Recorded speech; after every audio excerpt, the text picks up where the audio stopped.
ایک छोटे से कस्बे की कहानी है जहाँ की तंग गलियाँ और मिट्टी की खुशबू हर किसी के दिल में एक पुरानी याद जगाती है। कस्बे के किनारे एक बहुत पुराना और कमज़ोर सा मकान खड़ा था जिसकी दीवारें जगह जगह से दरार खा गई थीं और छत की लकड़ियाँ पुरानी हो चुकी थीं। इसी मकान में एक बूढ़ा शख्स करीम रहता था। करीम की उम्र अब पिछली दहाइयों में दाखिल हो चुकी थी। चेहरे पर गहरे नुकूश और सफ़ेद बाल उसके बोझल वक्त और जिंदगी की कठिनाइयों की गवाही दे रहे थे। वो एक आम दिहाड़ी मजदूर था जिसकी जिंदगी का मामूल सुबह सूरज निकलने से पहले उठना, ठंडे पानी से वुजू करना और मस्जिद के एक कोने में बैठकर अल्लाह से बातें करना था। करीम के पास न दौलत थी, न ताकत, न कोई असरो रसूख, लेकिन उसके पास ईमान का वो मजबूत यकीन था जो सबसे बड़ी ताकत बन सकता है। उसकी बीवी ज़ैनब भी एक साबिर और नेक औरत थी। दोनों ने अपनी जिंदगी गुर्बत और तंग दस्ती में गुजार दी थी, मगर कभी शिकायत या नाराजगी की जुबानी इजहार नहीं किया। करीम का मानना था कि अल्लाह कभी भी किसी को भूखा नहीं सुलाता और ये यकीन उसकी जिंदगी की सबसे बड़ी दौलत था। करीम के एक छोटे भाई जमील की जिंदगी बिल्कुल उसकी मुखालिफ थी। जहां करीम अल्लाह के खौफ में रहता, जमील दुनिया की दौलत और लालच में मुब्तला था। जमील ने सूद और धोखे से अपनी दौलत बनाई और कस्बे में एक बड़ा और पक्का मकान तामीर कर लिया जो करीम के पुराने मकान के बिल्कुल सामने था। जमील के पास नौकर चाकर, महंगे कपड़े और हर किस्म की आसाइश मौजूद थी, मगर भाई के लिए कोई हमदर्दी नहीं। वो तो सिर्फ करीम के मकान की जमीन पर नजर जमाए हुए था ताकि उसे खरीद कर अपना कारोबार बढ़ा सके।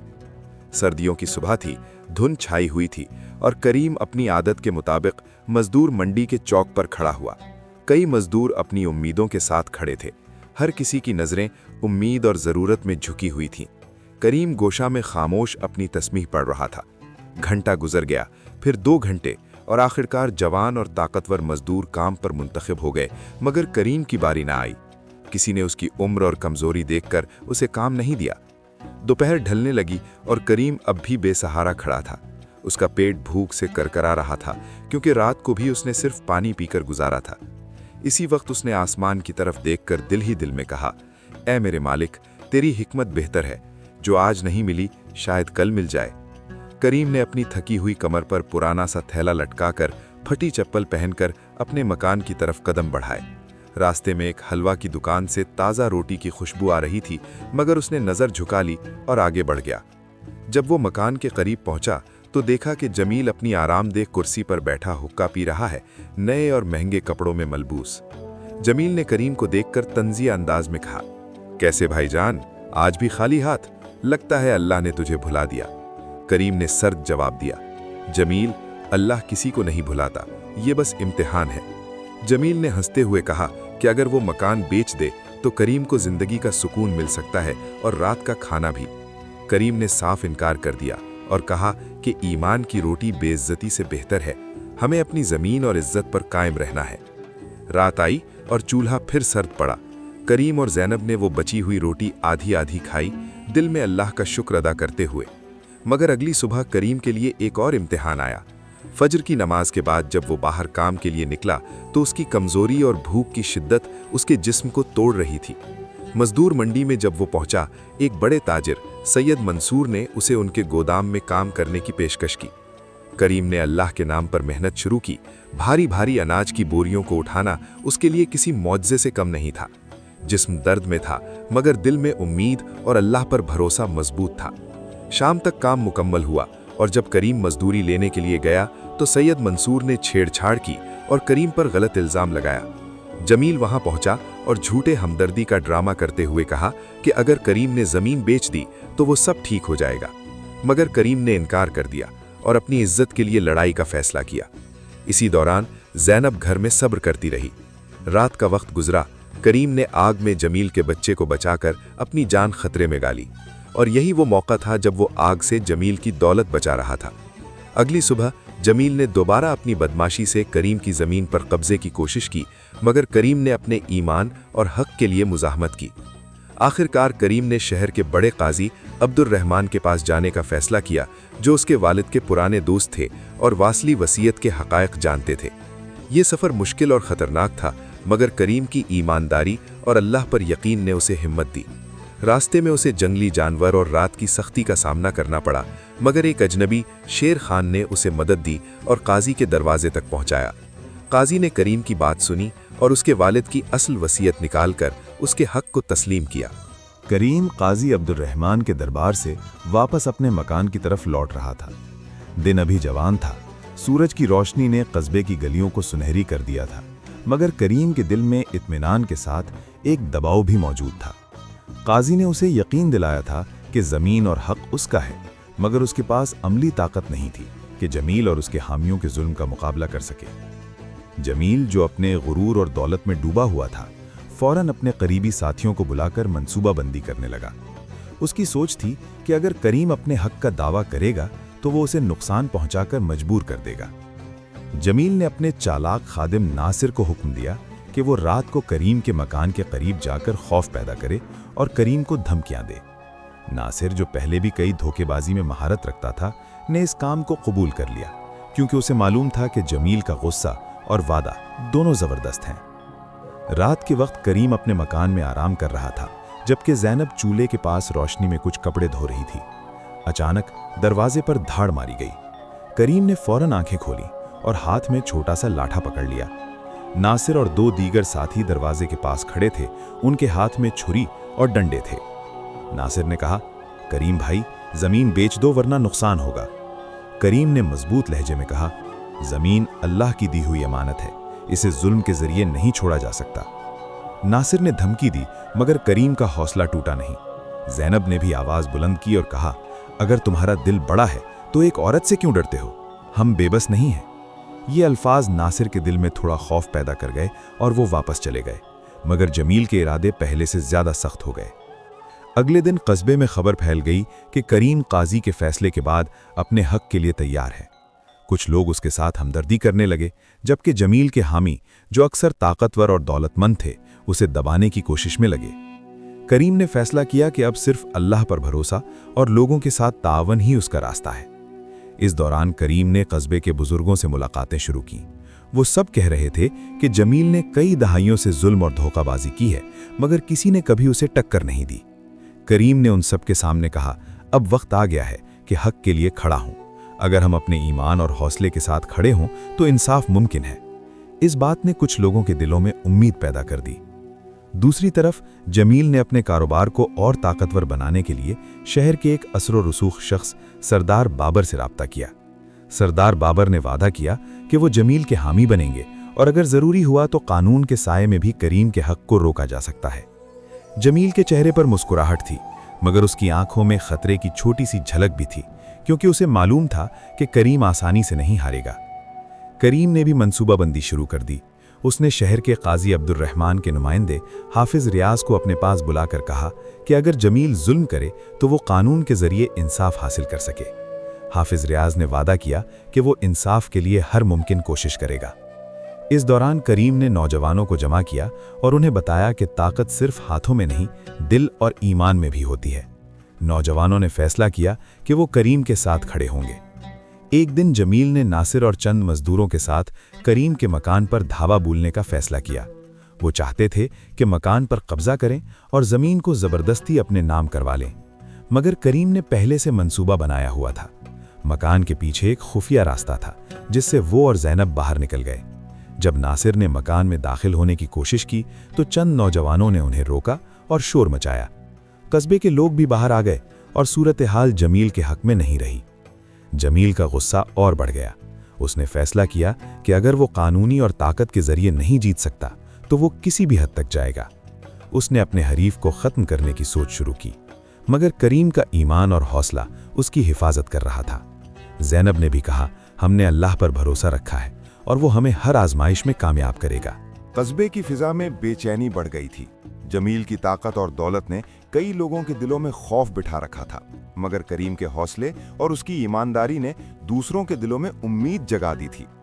قصبے کے بزرگ جو پہلے ڈر کے مارے خاموش رہتے تھے، اب آہستہ آہستہ کریم کے ساتھ کھڑے ہونے لگے۔ کریم نے نوجوانوں کے ساتھ ایک اجلاس منعقد کیا۔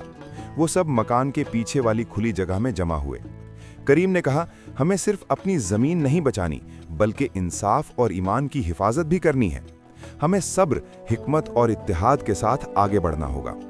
जमील की ताकत सिर्फ धमकियों में है, मगर अगर हम एक हैं तो वो हमें नहीं रोक सकता। नौजवानों की आंखों में जोश और जज्बा झलक रहा था।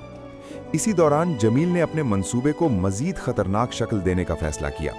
उसने नासिर को कहा कि वो रात के अंधेरे में मकान पर दोबारा हमला करे और इस बार कुछ भी रुकने की इजाजत न दे।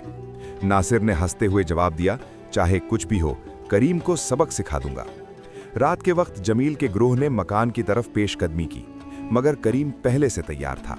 उसने छोटे मगर चालाकी से बनाए गए दिफाई जाल और छुपे रास्ते इस्तेमाल किए। जब जमील के आदमी मकान में दाखिल होने की कोशिश कर रहे थे, नौजवानों ने शोर मचाया और गांव वाले भी बाहर आ गए। इस हंगामे में कुछ लोग जख्मी हुए, मगर करीम और ज़ैनब महफूज रहे। जमील के मंसूबे नाकाम हो गए, मगर उसका गुस्सा बढ़ गया। उसने सोचा कि अगर ताकत और धोखा नाकाम हो गया तो अब उसे कानूनी और सियासी हरबे इस्तेमाल करने होंगे। जमील ने शहर के कुछ असर और रसूख रखने वाले हुक्काम को रिश्वत देकर ये दावा करने की कोशिश की कि ज़मीन करीम की नहीं बल्कि उसकी मिल्कियत में है। मगर करीम ने भी अपनी तैयारी मुकम्मल कर रखी थी। वो काजी अब्दुर्रहमान और हाफिज रियाज के पास गया और कानूनी कागजात और शाहिदों के साथ अपनी ज़मीन का हक साबित किया। काजी अब्दुर्रहमान ने मामला संभाला और कहा, करीम, इंसाफ तुम्हारे हक में है, मगर तुम्हें सब्र और हिकमत से काम लेना होगा। जमील ताकतवर है, मगर कानून के साये में भी उसे हद से ज्यादा आगे नहीं बढ़ने दिया जाएगा। करीम ने ताजी के हुक्म को तस्लीम किया और फैसला किया कि वो हर कदम सोच समझ कर उठाएगा। इस दौरान कस्बे के लोग भी आगे आए। वो जमील के जुल्म के खिलाफ मुजाहिरे करने लगे और करीम के हक में आवाज बुलंद करने लगे। ये मंजर जमील के लिए गैर मुतवक्के था।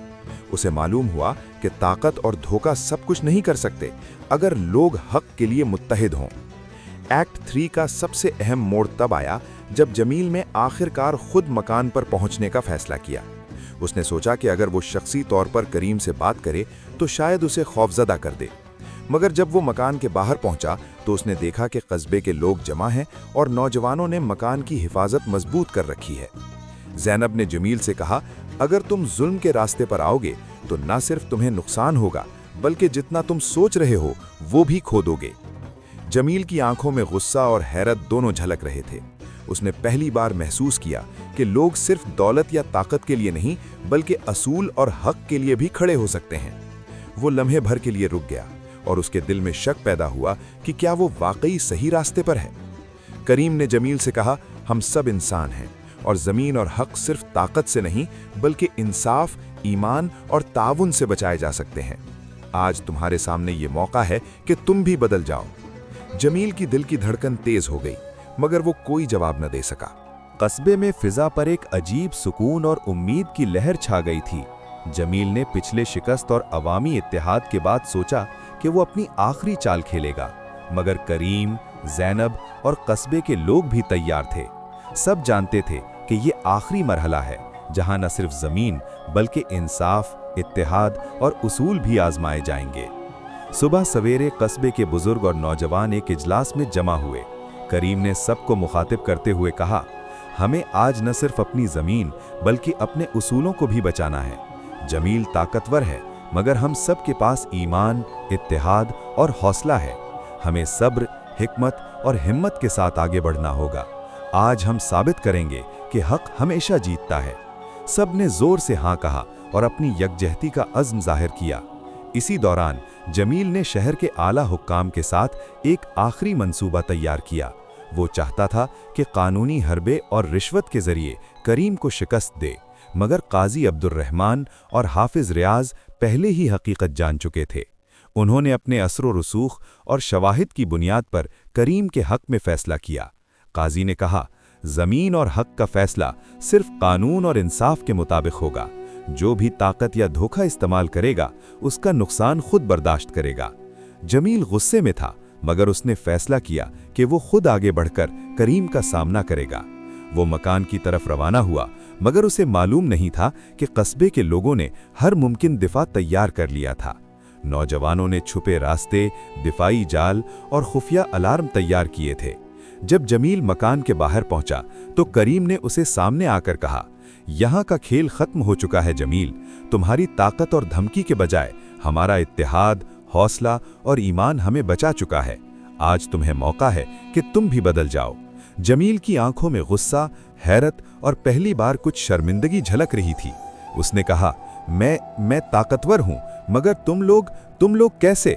करीम ने जवाब दिया, ताकत सिर्फ जिस्मानी या माली नहीं होती जमील, ताकत दिल में ईमान, दिमाग में हिकमत और अमल में अदल से पैदा होती है।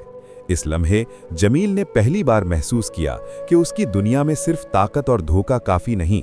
वो देख रहा था कि लोग मुत्तहिद होकर हक के लिए खड़े हो सकते हैं, मगर वो भी अपनी अना और गुरूर में उलझा हुआ था।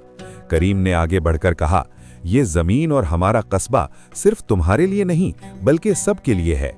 अगर तुम इंसाफ को कबूल करोगे तो हम सब जीतेंगे, और अगर नहीं तो तुम खुद हार जाओगे। जमील ने चंद लम्हे सोचा और फिर एक लम्हे के लिए खामोश हो गया। कस्बे के लोग भी करीब आए, मगर उन्होंने पुरअमन रहने का फैसला किया। ज़ैनब ने जमील से कहा, ताकत से नहीं बल्कि मोहब्बत, इत्तेहाद और इंसाफ से ही ज़मीन पर सुकून आता है। जमील के दिल में पहली बार खौफ के बजाय गौर और अंदरूनी तब्दीली का आगाज हुआ। उसने आहिस्ता से कहा, शायद मैंने गलत रास्ता अपनाया।